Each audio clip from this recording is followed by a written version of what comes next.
Efésios capítulo 4, a partir do verso 1, nós vamos estar lendo 16 versículos.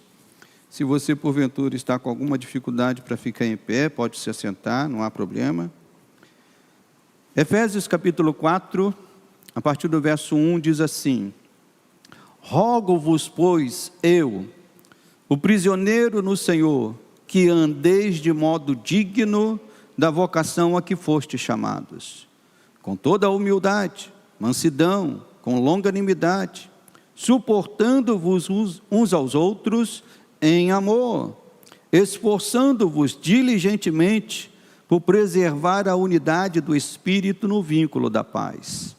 Há somente um corpo e um Espírito, como também fostes chamados numa só esperança da vossa vocação. Há um só Senhor, uma só fé, um só batismo, um só Deus e Pai de todos, o qual é sobre todos e age por meio de todos e está em todos.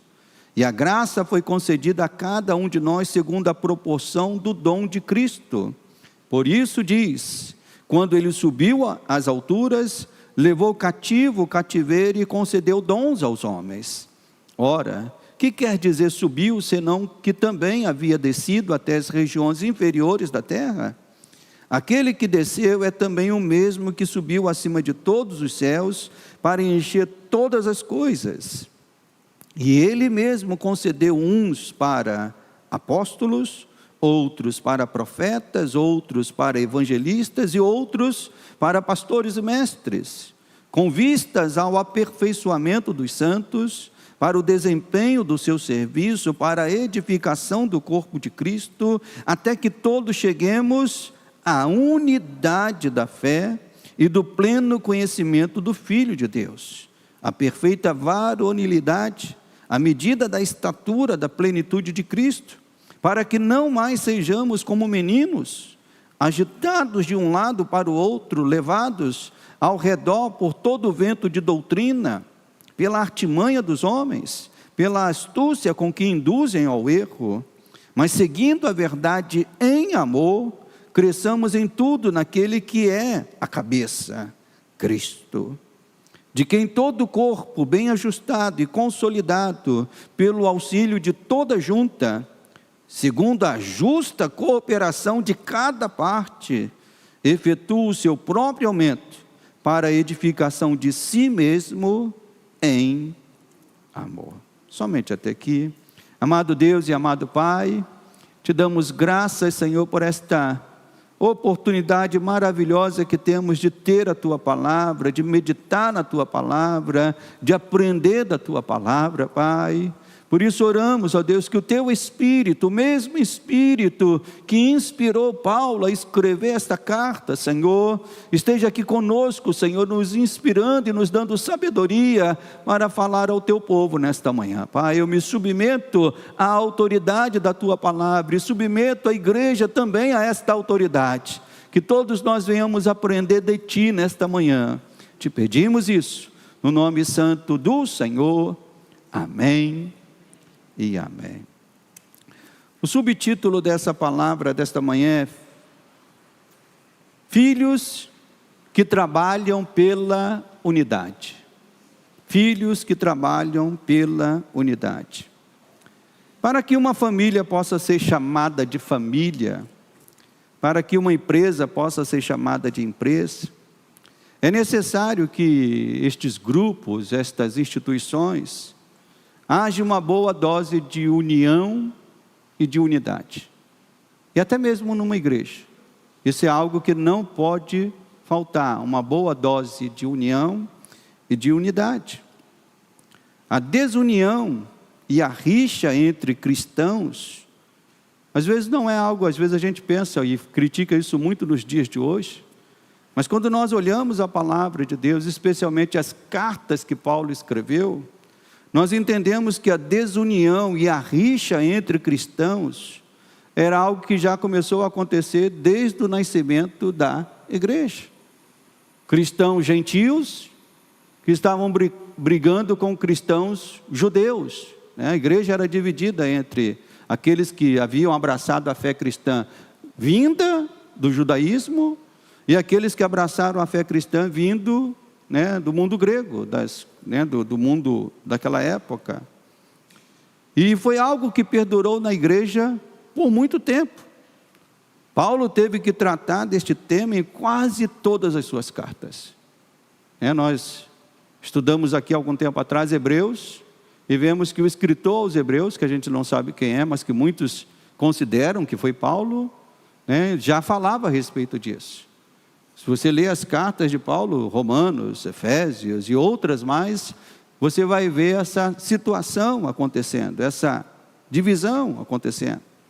E sua mensagem principal, um dos sempre pontos que Paulo sempre estava tratando, e aqui em Efésios ele também fala isso, é que Cristo veio para derrubar a barreira da inimizade. Está aqui.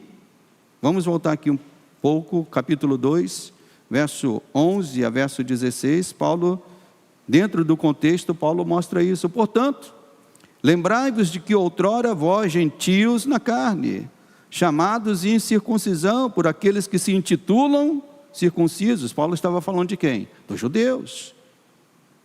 Na carne por mãos humanas. Naquele tempo estáveis sem Cristo, separados da comunidade de Israel, estranhos às alianças da promessa, não tendo esperança e sem Deus no mundo. Mas agora em Cristo Jesus, vós, que antes estáveis longe, fostes aproximados pelo sangue de Cristo, porque Ele é a nossa paz, o qual de ambos fez um, e tendo derribado a parede da separação que estava no meio, e essa parede era a parede da inimizade, aboliu na sua carne a lei dos mandamentos, na forma de ordenanças, para que dos dois criasse em si mesmo um novo homem, fazendo a paz, e reconciliasse ambos em um só corpo com Deus, por intermédio da cruz, destruindo por ela toda o que, meus irmãos? Inimizade. A igreja de Éfeso, ela tinha esta marca. Era uma cidade muito importante, era uma das cidades mais importantes daquela época, era um ponto importante para a proclamação do Evangelho de Cristo, e ali em Éfeso tinha essa característica de membros que era de origem grega, mas judeus que haviam ido morar em Éfeso, assim como acontece nos dias de hoje. Por exemplo, a cidade de São Paulo é uma cidade, eu diria que multicultural, tem chineses, tem japoneses, então Éfeso era uma dessas cidades que agregava pessoas de diversas origens, e os judeus também estavam lá. Então a igreja, ela abarcou dentro de si cristãos judeus, cristãos gregos, e essa cidade era uma cidade muito importante para a proclamação do Evangelho, e no próprio livro de Atos, diz que dali o Evangelho se expandiu por toda a Ásia. Era uma cidade muito importante. Foi ali estabelecida uma importante igreja, que perdurou por muitos anos, chegando até mesmo ao tempo do apóstolo João, quando ele escreve as cartas do Apocalipse.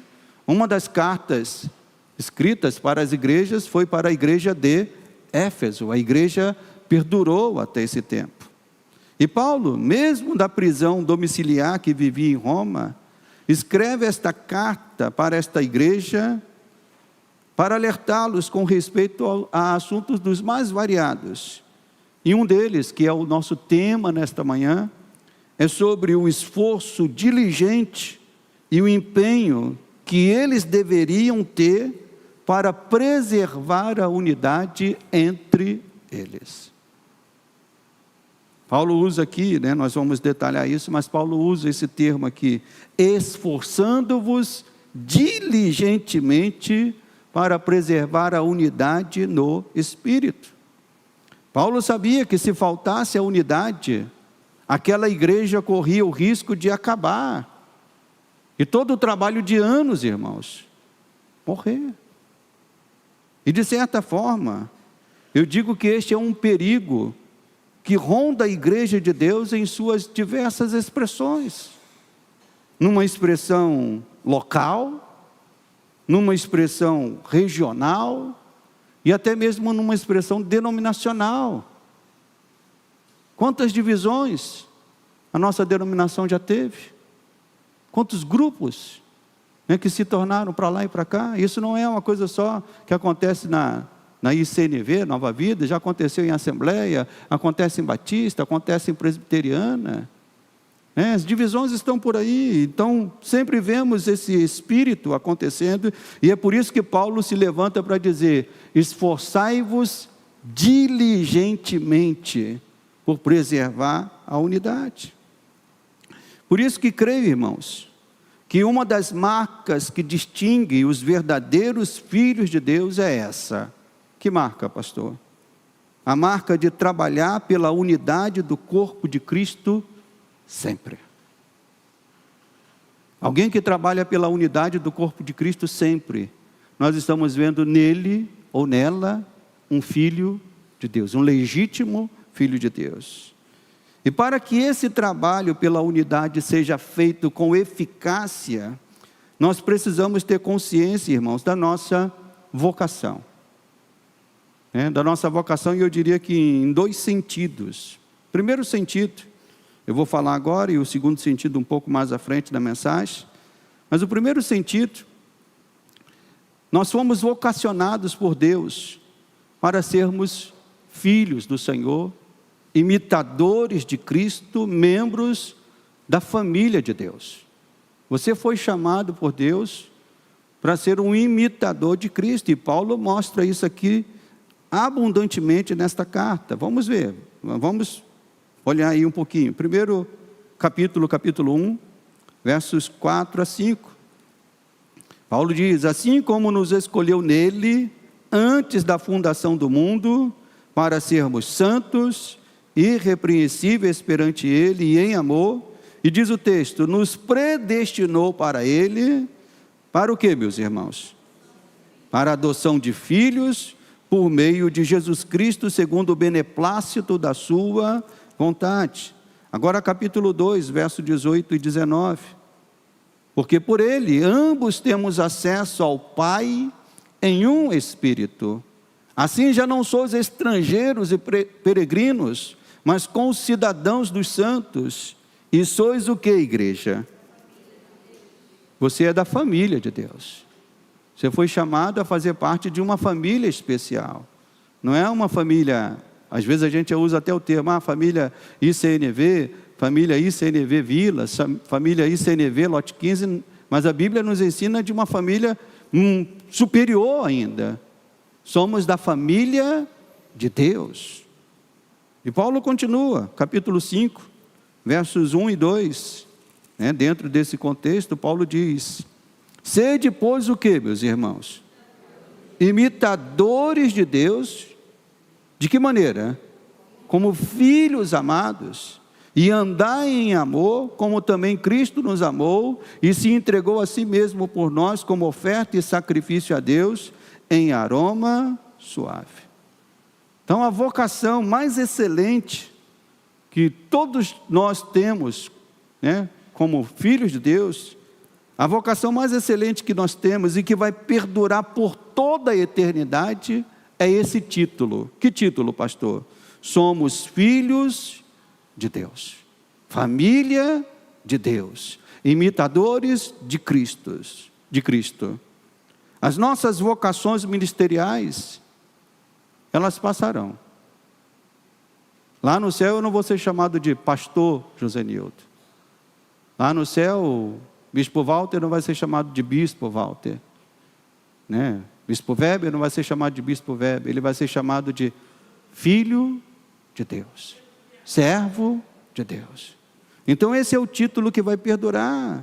Certamente que as vocações ministeriais são importantes para a presença da igreja na terra, mas na volta de Jesus, todos nós seremos chamados por um só título: os filhos de Deus.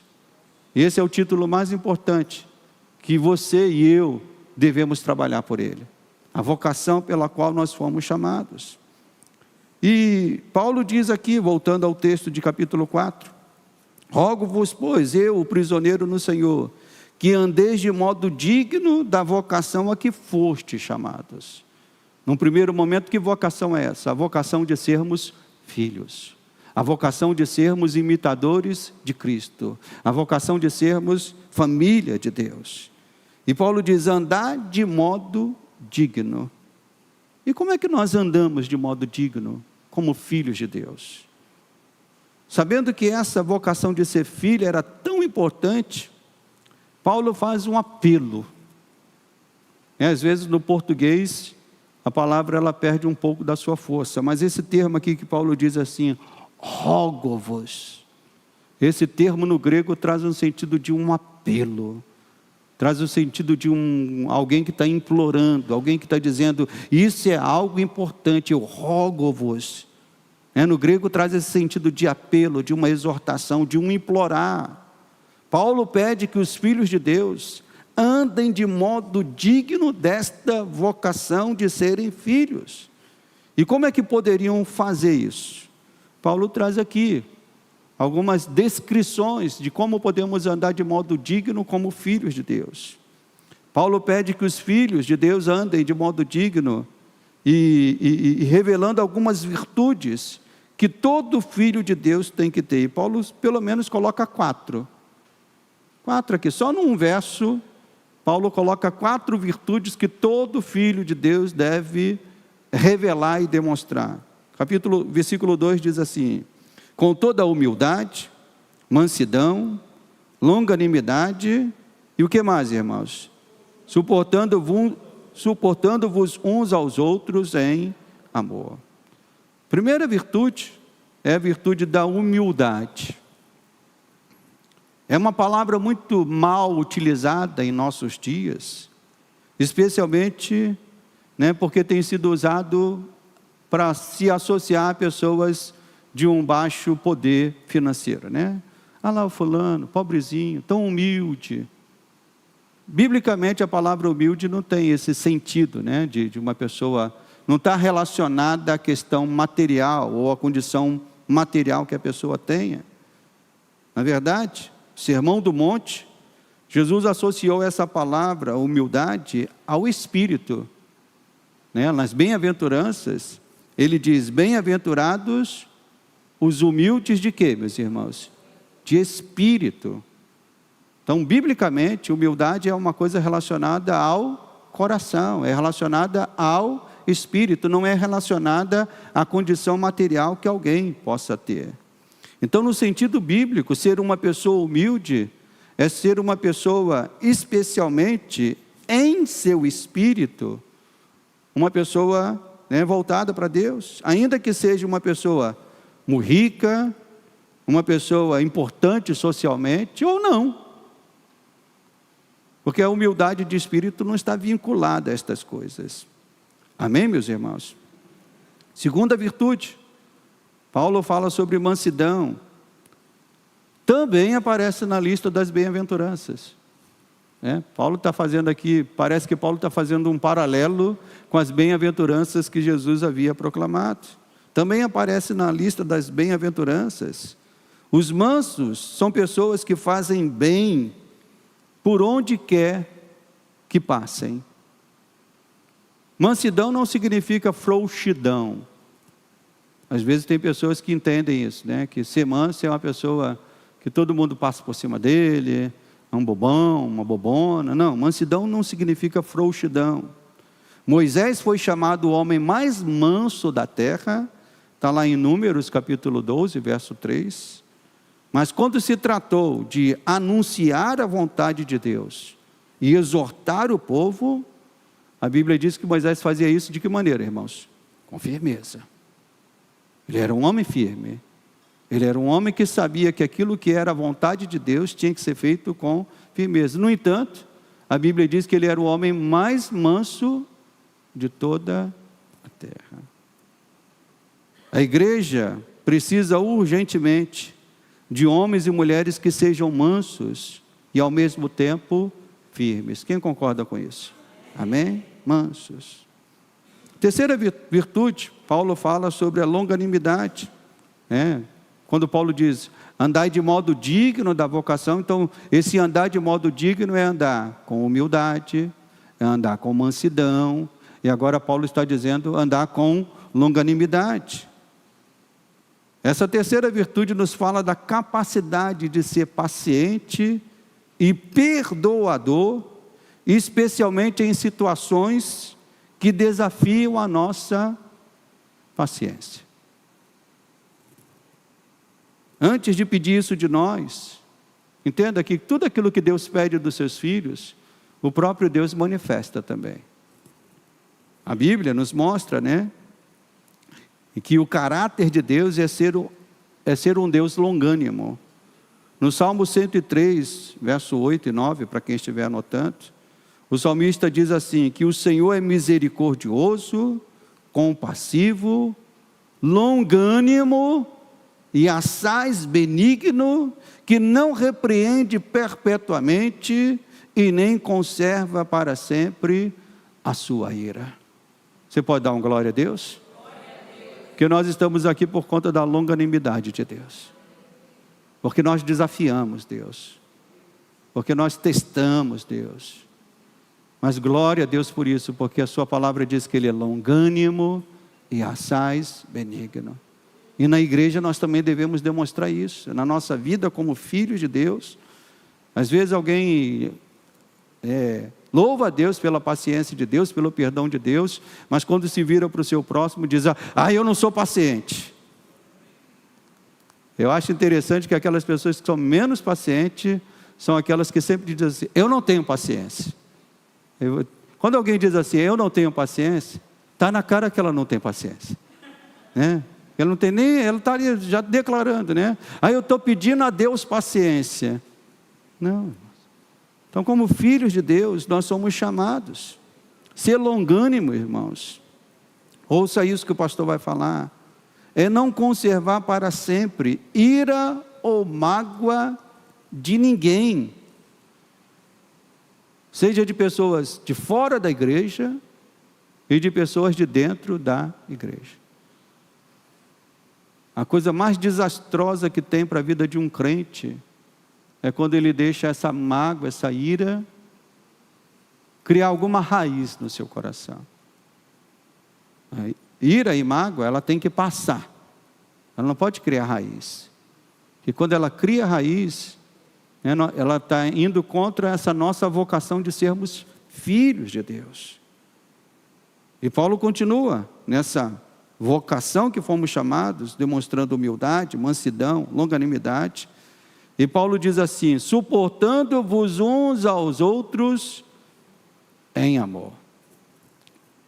Paulo traz o amor como aquilo que nos faz suportar o nosso irmão.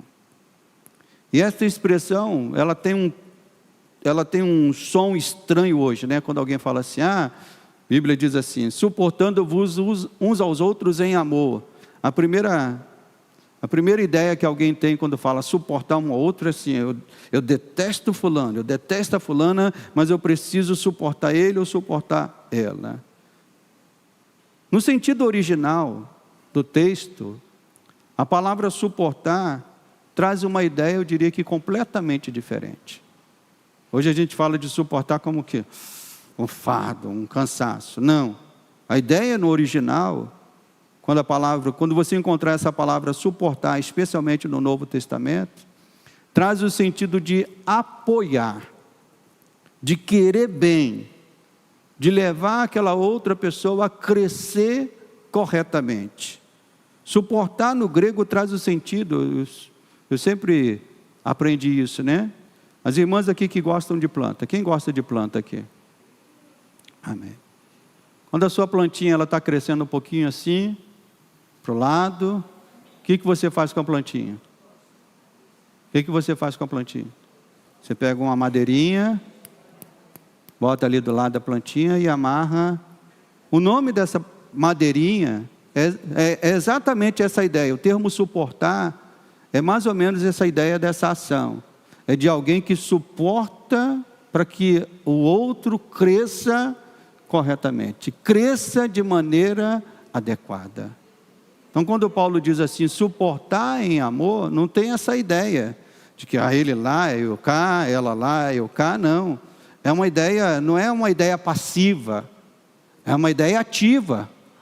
É uma ideia de você ir ao encontro da pessoa vir ao seu encontro, né, trazendo esse crescimento, né, para que a pessoa cresça corretamente, cresça aprumada e forte, não é isso? Que aí quando a planta, ela toma a direção e já não precisa mais daquele suporte, aí você vai lá e tira a madeira, porque agora ela está crescendo corretamente.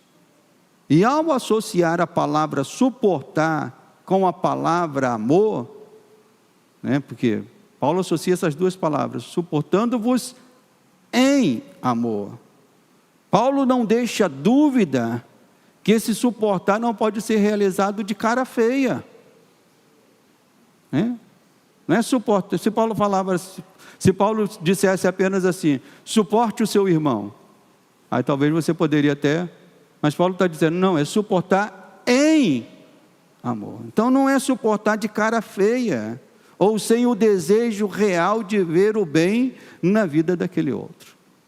Então nós somos chamados a promover esta unidade, nós somos vocacionados a sermos filhos de Deus, e andar de modo digno com essa vocação é andar com essas virtudes que Paulo coloca, e mais tantas outras. Paulo só deu 4 aqui, certamente é uma lista representativa, né? Muitas outras coisas poderiam ser ditas. E a presença destas virtudes em nós, irmãos, humildade, mansidão, longanimidade, suportar um ao outro em amor, objetiva algo maior. Por que temos que ser pessoas com essas virtudes? Qual é o objetivo disto? O texto nos mostra um objetivo maior. E o que é esse objetivo? Vamos voltar aqui ao texto. Versículo 3, Paulo diz assim, esforçando-vos, o que, igreja? Diligentemente por preservar a unidade no espírito, no vínculo da paz. O chamado é, todas essas virtudes que Deus quer encontrar em nós, é para que possamos nos esforçar diligentemente, para promover essa unidade. E ouça isso que o pastor vai falar. Unidade não é algo natural. Eu vou dizer isso de novo. Unidade não é algo natural. É algo espiritual.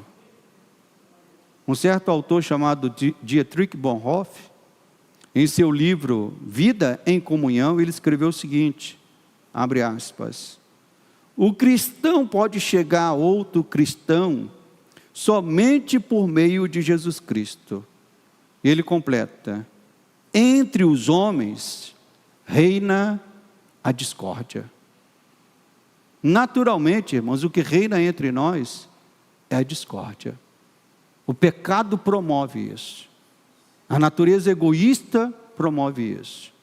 Então, naturalmente, se a gente fala, unidade é algo natural, não é algo natural. Senão Paulo não estaria escrevendo, esforçai-vos diligentemente por preservar a unidade.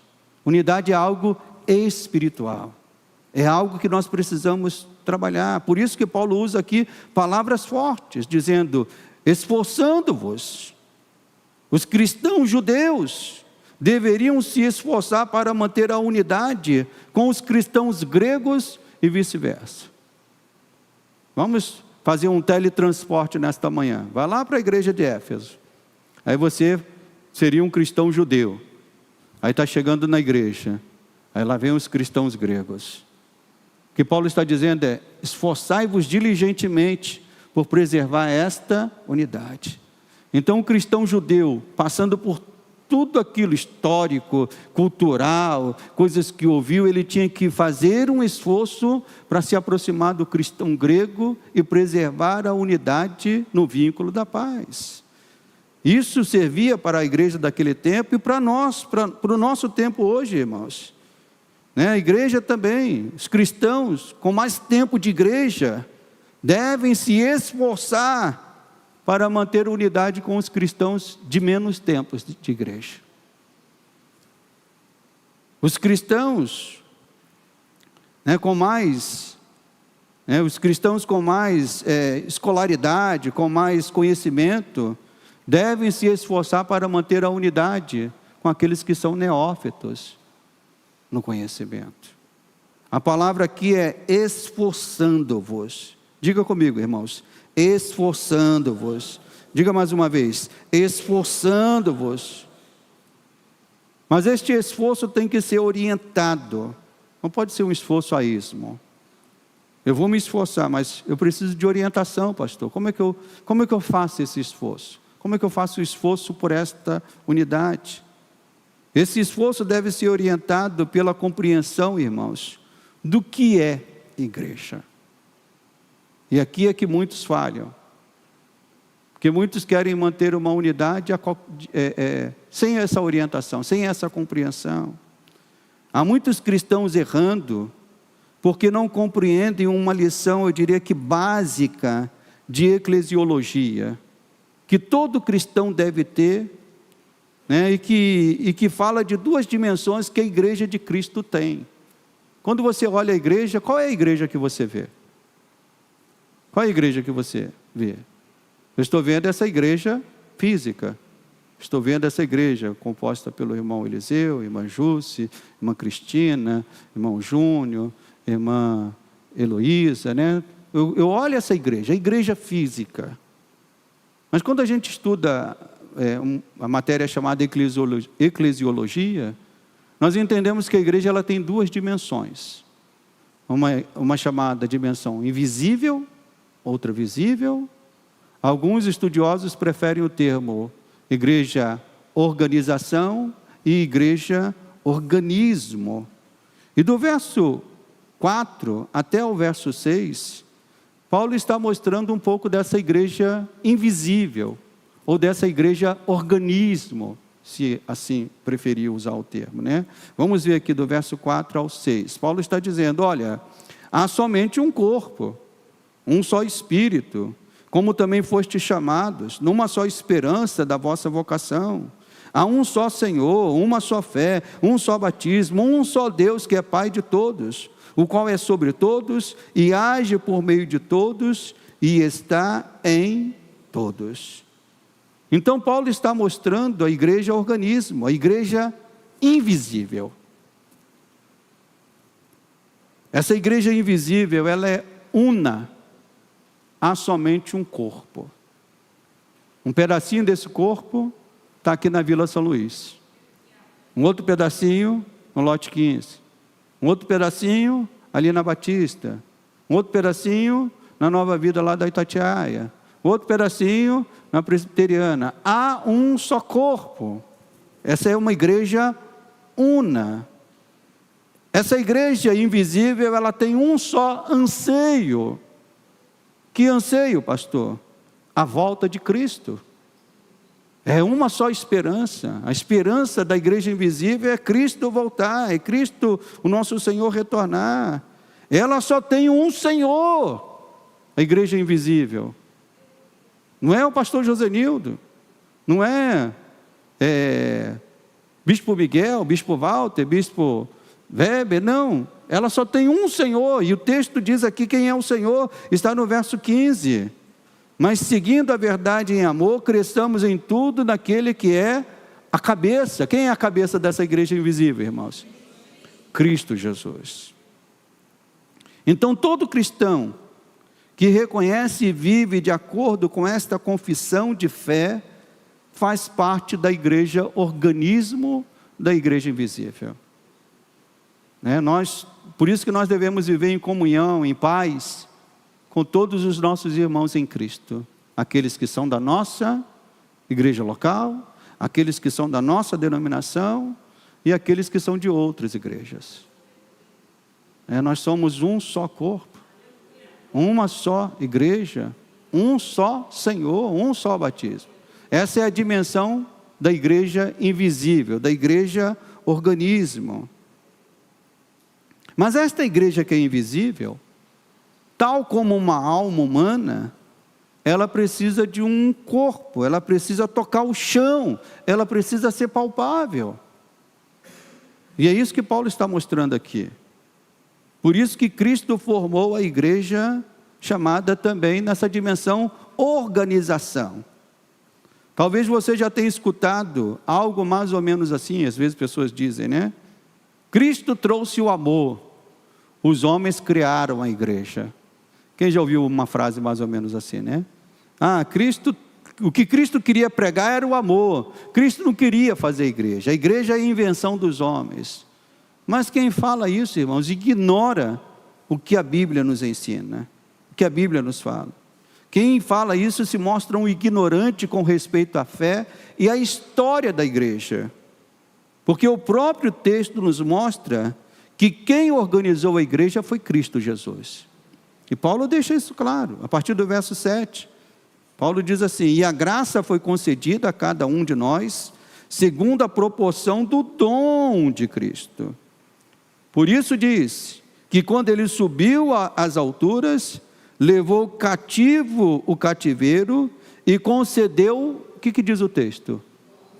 Concedeu dons aos homens. Se você reparar, toda vez que você lê a Bíblia, se a sua Bíblia for uma Bíblia um pouquinho mais trabalhada, quando o texto faz referência a um outro texto, ele ou vai estar recuado, tem uma letrinha em cima da última palavra do versículo. O seu texto tem isso? Tem uma letrinha em cima da palavra do versículo? É porque esse texto está apontando para um outro texto de referência. Qual é o outro texto de referência? Salmo 68, verso 18. E por que Paulo usa aqui uma referência do Salmo 68, verso 18? O que Paulo está aqui querendo mostrar, e aquilo, talvez para nós isso não seja tão evidente, mas para aqueles que receberam a carta no primeiro momento, isso era algo mais evidente, mais claro, né? O que Paulo está aqui querendo demonstrar era a prática antiga de que quando um rei voltava das suas vitórias, ele repartia com os seus súditos os despojos e os bens alcançados naquela vitória. Então, quando Paulo diz assim, que subiu, né, às alturas, levou cativo o cativeiro e concedeu dons aos homens, Paulo está usando uma referência lá do Salmo. Paulo está usando uma referência, eu diria que conhecida deles, de que quando um rei ia para as batalhas, conseguia uma grande vitória, ele dividia com os seus súditos, com os seus soldados, os despojos daquela vitória. Ele concedia coisas às pessoas que lutaram com ele. Cristo também fez a mesma coisa, irmãos. Paulo está mostrando que Cristo, ao triunfar na cruz, sobre os seus inimigos, ele instituiu a sua igreja e repartiu o despojo desta vitória, concedendo dons aos homens. E que dons são esses? E que dons são esses? Paulo não deixa dúvida. E Paulo diz, verso 11, e ele mesmo concedeu, uns para o quê, irmãos? Apóstolos, outros para profetas, outro para evangelistas, outros para pastores e mestres. Então os dons que Cristo concedeu, obviamente que é uma variedade de dons, mas no que tange a figura da igreja, os ministérios, aqueles que Deus colocou na igreja são dons. Os pastores são dons que Deus dá à sua igreja. Os líderes são dons que Deus dá à sua igreja. Então a lista aqui não é exaustiva, mas representativa, pois certamente outros dons são dados à igreja. O que todo cristão precisa compreender, irmãos, é que líderes são instrumentos de bênção que Deus dá ao seu povo. Um pastor, um bispo, um diácono, um líder de um trabalho, é bênção que Deus dá ao seu povo. E às vezes nós não vemos desta maneira.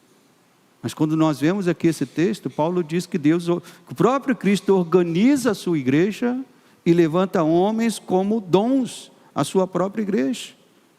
Então os verdadeiros filhos de Deus, irmãos, são pessoas que compreendem isso e trabalham por esta unidade do corpo de Cristo. Deus concede líderes à sua igreja com qual finalidade? Qual é a finalidade?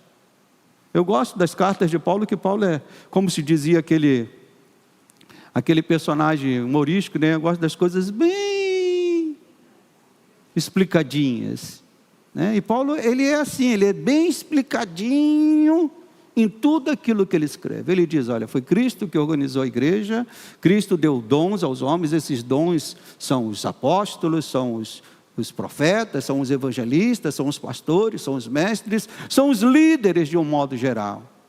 E com qual finalidade? Paulo também não deixa dúvida.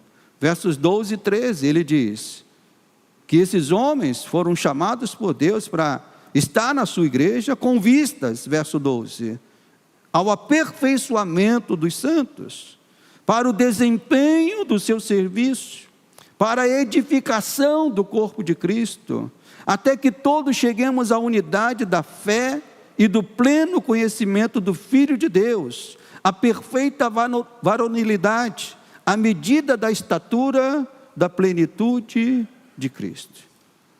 Então é com essa finalidade que Deus levanta líderes na igreja, ao aperfeiçoamento, à unidade, ao pleno conhecimento, para que a gente possa, né, como diz aqui o texto, né, chegarmos à unidade da fé e do pleno conhecimento do Filho de Deus.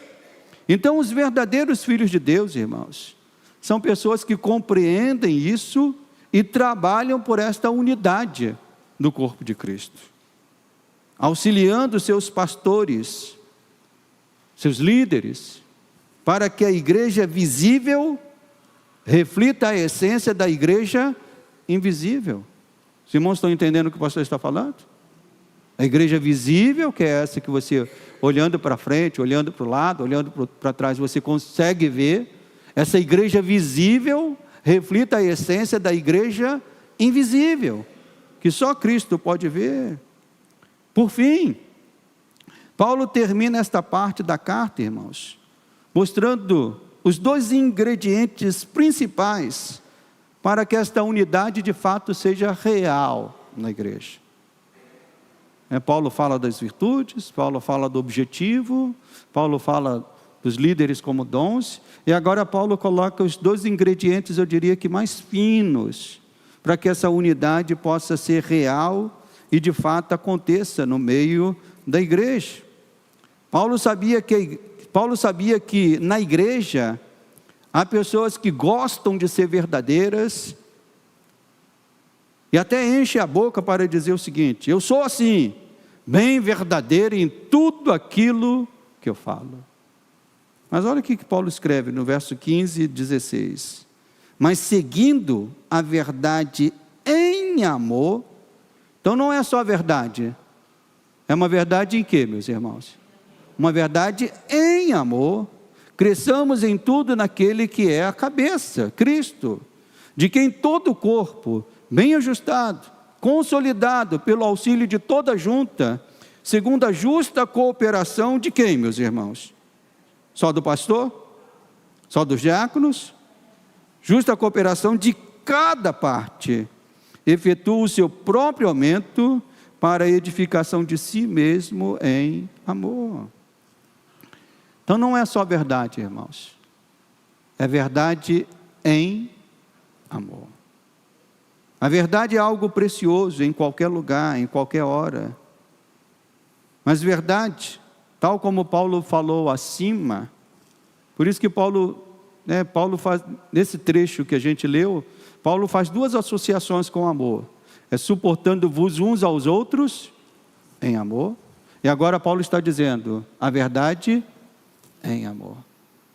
Esses ingredientes não podem faltar. A verdade, quando nós trabalhamos com ela, falamos uns com os outros, a verdade sempre tem que estar embalada e embrulhada no amor. O amor é o vínculo da perfeição. O amor, não pode faltar em lugar nenhum, especialmente no meio deste corpo que chamamos Igreja do Senhor.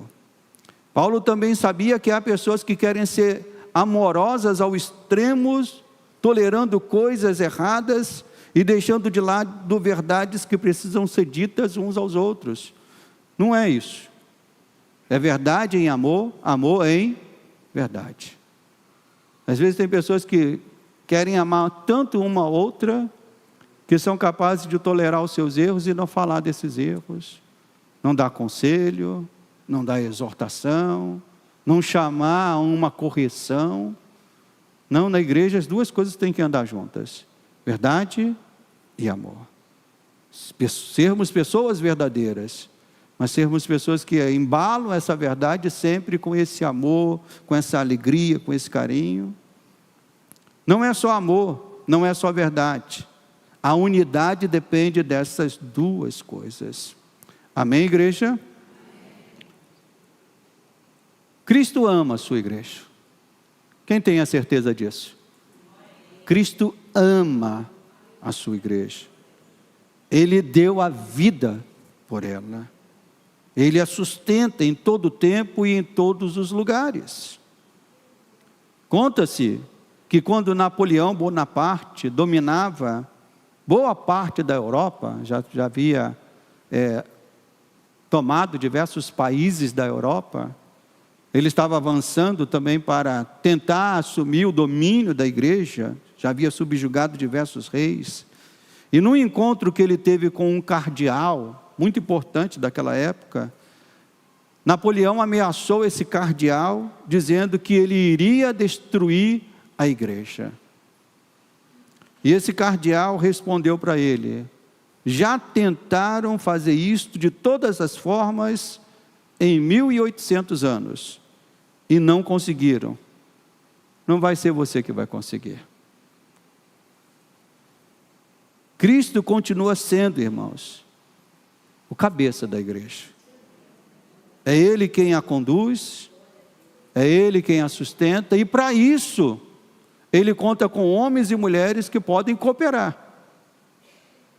Como diz o texto, onde cada parte coopera com a sua medida. Então, Ele conta com homens e mulheres que podem cooperar para a unidade e a edificação do corpo. E a minha pergunta aos irmãos e irmãs é: você quer ser um deles? Quem quer ser um deles? Uma das partes que coopera para a unidade do corpo de Cristo. E a primeira parte que temos que começar é por esta daqui, a parte da qual nós estamos inseridos, na qual nós estamos inclusos. Então, irmãos, não há como separar a igreja visível da igreja invisível, não tem. Não tem como separar. Os desigrejados estão querendo fazer isso. Mas os desigrejados, ao quererem fazer isso, eles saem da igreja visível, porque querem se importar somente com a igreja invisível.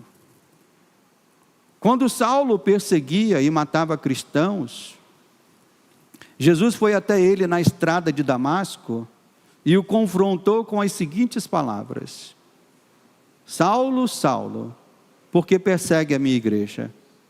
Foi isso que Jesus falou? Foi isso que Jesus falou, irmãos? Saulo, Saulo, por que persegue? Mas Saulo não estava perseguindo Jesus. Saulo estava perseguindo os cristãos. Mas quando Cristo foi até ele, disse: por que me persegues?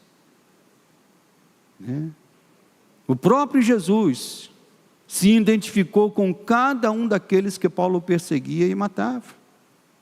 Entenda, não há como dizer que amamos a Cristo, como nós falamos na última pregação desse estudo, se não amarmos este irmão que está ao nosso lado. Trabalharmos pela unidade do corpo de Cristo, do qual nós estamos fazendo parte. Por isso eu afirmo nesta manhã, sem medo de errar, que os filhos de Deus irão sempre trabalhar pela unidade da igreja. Trabalhar pela unidade da igreja é uma marca dos filhos de Deus. Amém, igreja? Amém. Eu estou na igreja desde os meus 16 anos. E nesse tempo todo, já aprendi uma lição muito importante. Igreja nenhuma é perfeita. Quem concorda com o pastor? Quem talvez esteja menos tempo do que isso também já aprendeu essa lição, né? Igreja nenhuma é perfeita. Mas há atitudes simples, irmãos, que guardam o nosso coração e mente para trabalhar pela unidade. Uma destas atitudes é vigiar para não andar, com pessoas que trazem um espírito de divisão e de insubmissão. Eu me lembro, nesses 40 anos, já vi isso muito acontecer na igreja. De pessoas que começavam a levantar um espírito de divisão, de insubmissão. E a primeira coisa que a gente tem que fazer é: sai. Não anda. Segunda coisa, valorize seus líderes, seus pastores. Como nós acabamos de ensinar, eles são bênçãos de Deus. Mas alguém pode falar assim: o pastor fala isso porque o pastor é o pastor. Está querendo, como se diz aí, puxar a sardinha para o seu lado. Não, meus irmãos. Eu já aprendi essa lição há muito tempo também. Já fui membro. Às vezes a pessoa olha para o pastor e pensa que o pastor sempre foi pastor, né? O pastor não foi sempre pastor. O pastor já foi membro. Já fui diácono. Sou pastor há 24 anos. Hoje eu tenho 8 pastores. Os irmãos têm um pastor só. Eu tenho 8 pastores, que são os meus bispos. Temos que valorizar. E uma das formas simples de valorizar o seu líder, ouça isso que eu vou ensinar aos irmãos. Uma forma simples de você valorizar o seu líder é orar por ele todo dia. Acho que eu ouvi só a metade do amém da igreja. Só metade da igreja disse amém. Eu vou falar de novo. Uma das formas de você valorizar o seu líder é orar por ele todo dia. Todo dia. Porque quando você ora pelo seu líder, obviamente que você está colocando ele na presença de Deus, e você também está justamente trabalhando o teu coração para amar aquele líder, para compreender as diferenças, os problemas, as lutas que ele tem. Então orar todo dia. Então isso também valoriza a unidade do corpo de Cristo. Por fim, aqueles que trabalham pela unidade vão querer sempre estar com os irmãos e irmãs em Cristo. Eu volto a dizer, já estou aí nessa estrada há 40 anos, já vi tanta coisa. Uma vez eu fui visitar, muitos anos atrás, um casal da igreja, e o casal, a mulher quase não ia à igreja, quase não ia. O homem era fiel, e estava lá, mas ela quase não ia. E quando ia, o culto era às 6 horas, ela chegava às 6h10, e quando o culto acabava, ela já estava dentro do carro já. E uma vez eu fui visitar esse casal, e conversando com ela disse assim: pastor, eu amo a Jesus, mas eu não suporto a igreja. Eu falei: meu Deus. E há pessoas, entenda, há pessoas que são assim, mas que acham que podem amar Jesus e não amar os seus irmãos, não amar a igreja.